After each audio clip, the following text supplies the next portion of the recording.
फिर दोहराई बड़ी अपील। वर्क फ्रॉम होम पर जोर, आखिर क्यों? पेट्रोल डीजल बचाने को पीएम की चेतावनी। 24 घंटे में दूसरी अपील, क्या है बड़ा संकेत? मेरी देश के हर नागरिक से अपील है, पेट्रोल डीजल का उपयोग कम करें। ऐसे उत्पादों का उपयोग कम करना है जो विदेश से आते हैं। पश्चिम एशिया में बढ़ते तनाव और वैश्विक संकटों के बीच प्रधानमंत्री नरेंद्र मोदी ने देशवासियों से एक बड़ी अपील की है। प्रधानमंत्री ने पेट्रोल डीजल बचाने, वर्क फ्रॉम होम को बढ़ावा देने और स्कूलों में ऑनलाइन क्लास को प्राथमिकता देने की बात कही। वडोदरा में संबोधन के दौरान पीएम मोदी ने कहा कि दुनिया पिछले कुछ वर्षों से लगातार अस्थिर परिस्थितियों से गुजर रही है। प्रधानमंत्री ने कहा कि इन हालातों का असर पूरी दुनिया पर पड़ रहा है और भारत भी इससे अछूता नहीं है। उन्होंने कोरोना महामारी को इस सदी का सबसे बड़ा संकट बताया।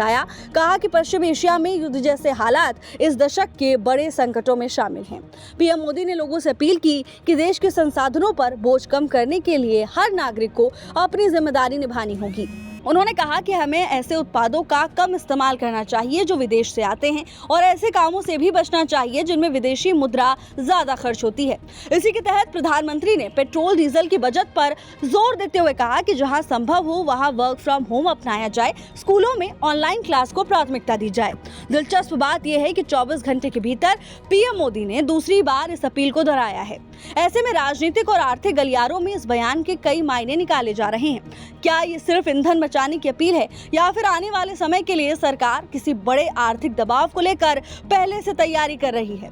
फिलहाल प्रधानमंत्री का संदेश साफ है, अगर देश को वैश्विक संकटों से बचाना है तो सरकार के साथ जनता को भी अपनी भूमिका निभानी होगी। साथियों, गुजरात और देश में विकास के प्रयासों के बीच एक और विषय संवेदनशील होता जा रहा है। पिछले कुछ वर्षों में दुनिया लगातार अस्थिर परिस्थितियों से गुजर रही है।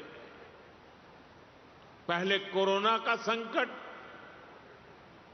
फिर वैश्विक आर्थिक चुनौतियां और अब पश्चिम एशिया में बढ़ता तनाव। इन सारी परिस्थितियों का असर लगातार पूरी दुनिया पर पड़ रहा है और भारत भी इससे अछूता नहीं है। अगर कोरोना महामारी इस सदी का सबसे बड़ा संकट थी तो पश्चिम एशिया में युद्ध से बनी परिस्थितियां इस दशक के बड़े संकटों में से एक है। जब हमने मिलकर कोरोना का मुकाबला कर लिया तो इस संकट से भी अवश्य पार पा जाएंगे। सरकार भी लगातार ये प्रयास कर रही है कि देश के लोगों, देश के सामान्य नागरिक पर इन सारी विपरीत परिस्थितियों का कम से कम असर हो। लेकिन ऐसे समय में देश को जन भागीदारी की शक्ति की बहुत बड़ी आवश्यकता है। हमें भारत के नागरिक के तौर पर अपने कर्तव्य को प्राथमिकता देनी होगी। इससे पहले के दशकों में भी जब जब देश युद्ध या किसी और अन्य बड़े संकट से गुजरा है, सरकार की अपील और उस अपील पर हर नागरिक ने ऐसे ही अपना दायित्व निभाया है। आज भी जरूरत है कि हम सब मिलकर अपना दायित्व निभाएं। देश के संसाधनों पर पड़ने वाले बोझ को कम करें। आप भी जानते हैं कि भारत कितने ही उत्पादों को मंगाने के लिए लाखों करोड़ रुपए की विदेशी मुद्रा खर्च करता है। इसी समय विदेश से आने वाले उत्पादों की कीमतें भी आसमान छू रही है और सप्लाई चेन भी पूरी तरह तहस नहस हो चुकी है और इसलिए देश पर यह दोहरा संकट है। जैसे बूंद बूंद से घड़ा भरता है, वैसे ही हमें हर छोटे बड़े प्रयास से ऐसे उत्पादों का उपयोग कम करना है जो विदेश से आते हैं और ऐसे व्यक्तिगत कामों से भी बचना है जिसमें विदेशी मुद्रा खर्च होती हो। साथियों, भारत के इंपोर्ट का बहुत बड़ा हिस्सा क्रूड ऑयल है और दुर्भाग्य से जिस क्षेत्र से दुनिया के बड़े हिस्से को तेल मिलता है, आज वही क्षेत्र संघर्ष और युद्ध की स्थिति में उलझा हुआ है और इसलिए जब तक हालात सामान्य नहीं होते, हम सबको मिलकर छोटे छोटे संकल्प लेने होंगे। मैंने कल कर्नाटका और तेलंगाना में भी इस बारे में चर्चा की है।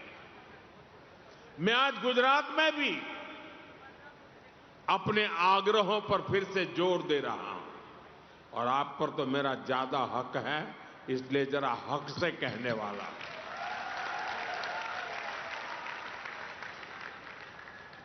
मेरी देश के हर नागरिक से अपील है, जहां संभव हो पेट्रोल डीजल का उपयोग कम करें। मेट्रो का उपयोग करें, इलेक्ट्रिक बस और पब्लिक ट्रांसपोर्ट का अधिक इस्तेमाल करें, कार पुलिंग को बढ़ावा दें। जिनके पास कार है वे एक गाड़ी में ज्यादा लोगों को साथ लेकर चलें। जिनके पास ईवी है वे भी दूसरों की मदद के लिए आगे आए। साथियों, डिजिटल टेक्नोलॉजी ने अब इतना कुछ आसान बना दिया है, टेक्नोलॉजी की मदद भी हमारे लिए बहुत फायदेमंद होगी। ये जरूरी है कि सरकारी और प्राइवेट दोनों ही दफ्तरों में वर्चुअल मीटिंग्स और वर्क फ्रॉम होम को प्राथमिकता दी जाए। मैं कुछ स्कूलों से भी आग्रह करूंगा कि कुछ समय के लिए ऑनलाइन क्लासेज की व्यवस्था पर काम करें। साथियों, सिर्फ ईंधन ही नहीं, खाने के तेल पर भी देश की बड़ी विदेशी मुद्रा खर्च होती है। अगर हम थोड़ा संयम बरतें, तेल की खपत कम करें, खाने के तेल की, तो इससे देश और हमारी सेहत दोनों को लाभ होगा। और सूरत वालों को मैं खास कहता हूं,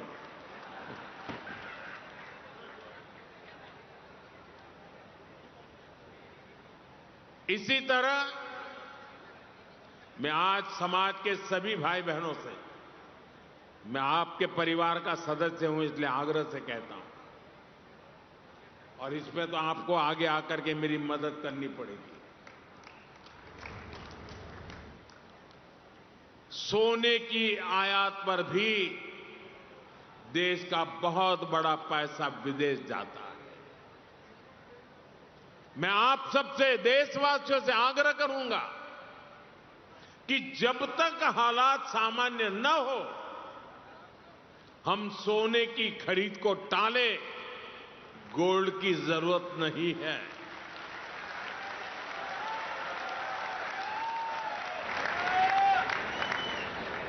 साथियों, आज समय की मांग है कि हम वोकल फॉर लोकल को एक जन आंदोलन बनाएं,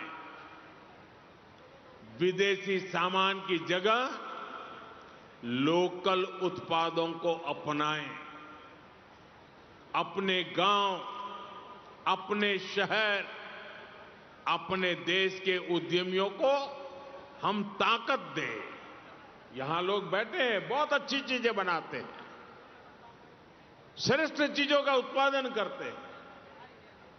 साथियों, हमारे में से ज्यादातर खेती के कारोबार की दुनिया से पैदा होकर के यहां आए हैं। खेती में स्वदेशी खाद को बढ़ावा मिले, नेचुरल फार्मिंग को बढ़ावा मिले,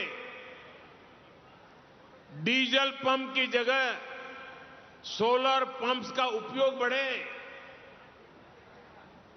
और हम तो किसान के बेटे हैं, किसान की बेटियां हैं।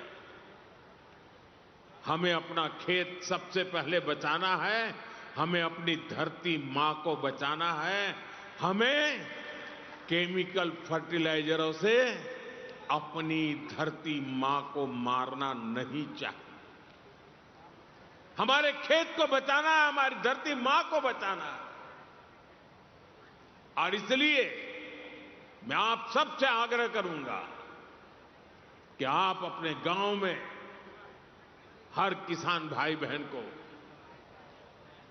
केमिकल फर्टिलाइजर से मुक्ति का रास्ता बताइए, नेचुरल फार्मिंग की तरफ ले जाइए। साथियों, एक और भी अहम विषय, और वो भी आप में से बहुतों को लागू होता है, बुरा मत मानना, फैशन हो गई है। जैसे ही वैकेशन हुआ, बच्चों के हाथ में विदेश की टिकट पकड़ा देते हैं, विदेश में जाके वैकेशन कर रहे हैं। गर्मी की छुट्टियां आ रही हैं, आजकल विदेश घूमने, वहां पर डेस्टिनेशन वेडिंग, ये मैं यहां से बहुत से लोग हैं, अब मुझे निमंत्रण नहीं भेजते हैं, पहले भेजते थे